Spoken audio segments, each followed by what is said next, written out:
What's up? Welcome back to my channel, or for the first time if you're new, I'm Sylvan, and today I'm going to be reacting to Ororon's character trailer, Elusive and Unfathomable Hues. This is one of those ever-elusive 4-star trailers. It's nice that we're getting another 4-star after a while. I'm not going to belabor things any further. Feel free to like and subscribe if you enjoy the video, leave a comment on your thoughts, and let's get into it. Ooh. Interesting effects already. Sometimes a shrouded path is not meant to be walked. The moonlight makes the surface of the water glisten. Although, at night, the water turns pitch black. It's impossible to tell how clean it is.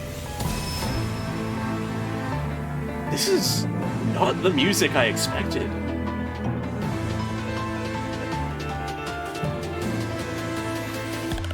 Oh, hello. I'm Ororon from the Masters of the Night. Nice drop. God, the style of this.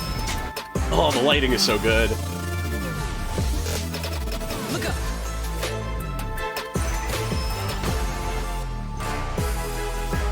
I don't know where I come from, but that doesn't bother me too much. I care more about where I'm going. Yeah.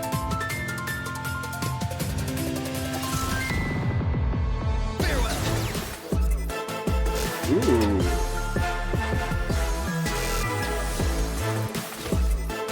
I love the bouncing of that sound. There are things buried beneath the snow. Careful now. Let's not wake them up. Ooh.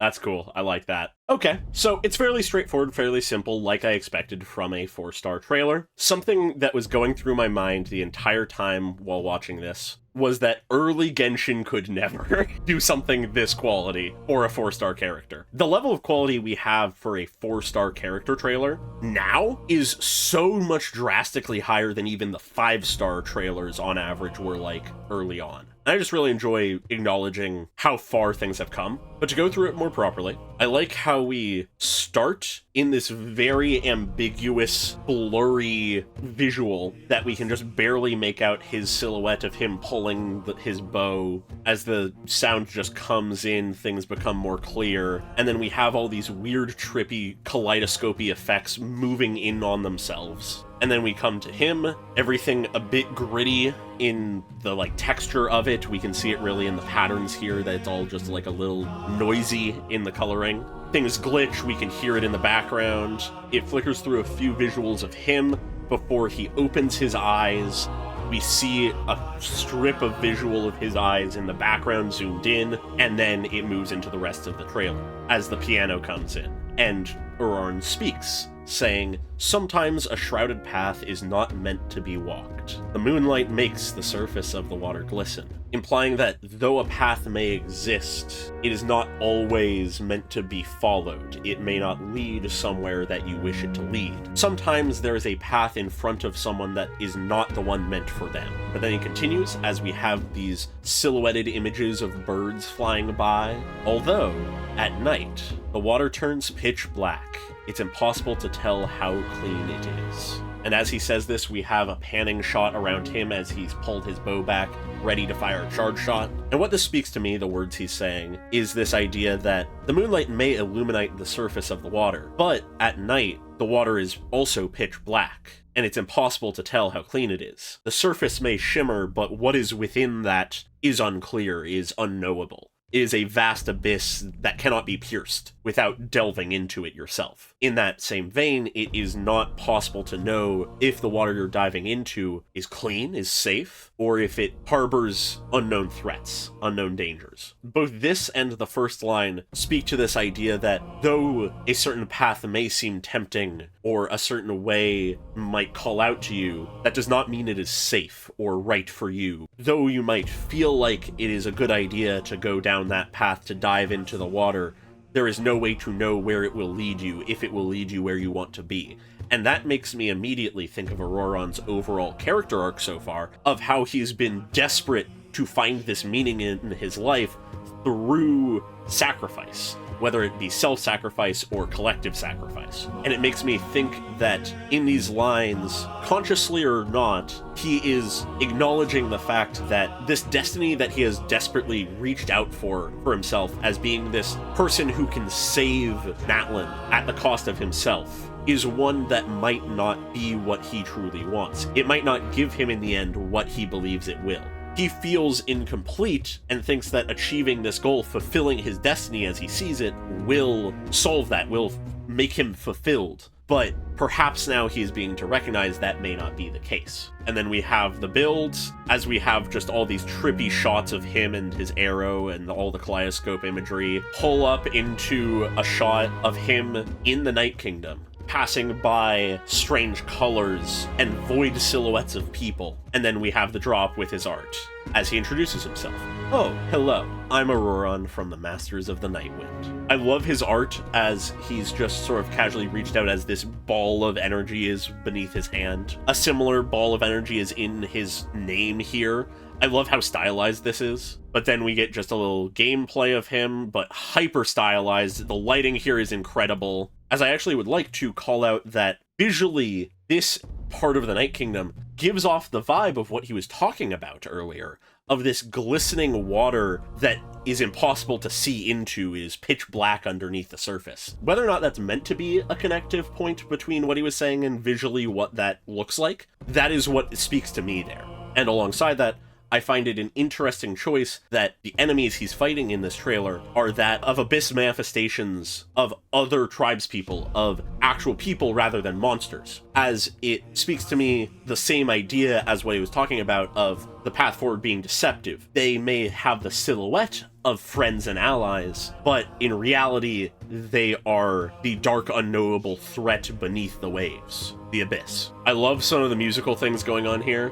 Shows off that he can like float while he's fighting, and then we just have this big just moving piano bit with more bird silhouettes passing by as we just pan on him standing atop a rock as he says, I don't know where I come from, but that doesn't bother me too much. I care more about where I'm going. He says he doesn't care about where he comes from, but I find that rather interesting, because the second part of that statement of I care about where I'm going, I fully believe, but the first part of that I find questionable, because unless this is meant to be him after a point where he has accepted and internalized the fact that he does not have to be a martyr and that he doesn't need to save the world, then inevitably he is still, in all likelihood, defining himself as a failed martyr. In the sense that the way I see him, the reason why he is so desperate to do something meaningful, to sacrifice himself for the greater good, is because that was his original purpose. He was originally, as a child, going to be sacrificed to protect Natlan. And though that failed and he survived, he internalized that as, my purpose is to save Natlan at my own expense. Why did I fail? I need to find a way to achieve that goal again. So I see his past and his learning of his past being one of the defining motivators for why he is so desperate for finding his destiny. But if those initial lines earlier of questioning what a path will lead to is a conscious acknowledgement that perhaps blindly going forward in an attempt to seek his destiny is a bad thing, perhaps he truly is moving forward now. He no longer cares about his past. But I could equally see it as him simply being in denial about that. Really just depends on sort of if he's learned his lesson yet, I guess. But either way, he absolutely is more concerned on where he's going rather than where he was. Even if where he was in his past motivates where he's going, he is more concerned about achieving whatever destiny he sees for himself rather than whatever he was doing in the past.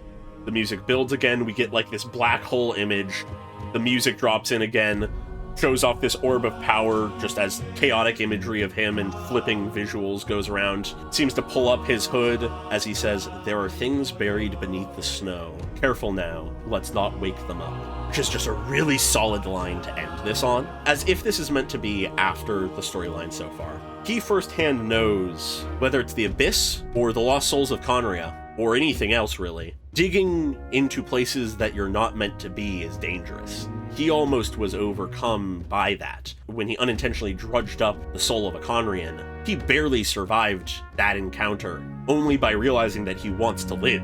So in all likelihood, I do think this is probably after the story, and he is beginning to internalize this sense of perhaps it was foolhardy of me to so blindly rush towards my own end in the name of saving people.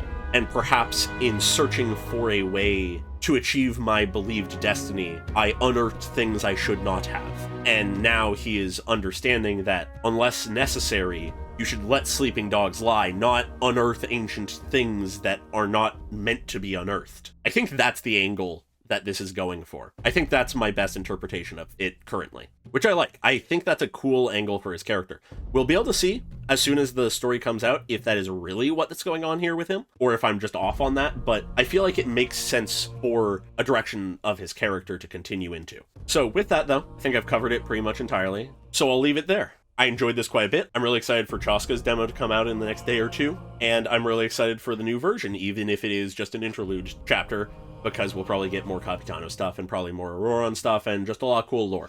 But with that, I hope you all enjoyed this video. Feel free to like and subscribe if you did. Leave a comment on your thoughts, and I hope you all have a great day. Goodbye.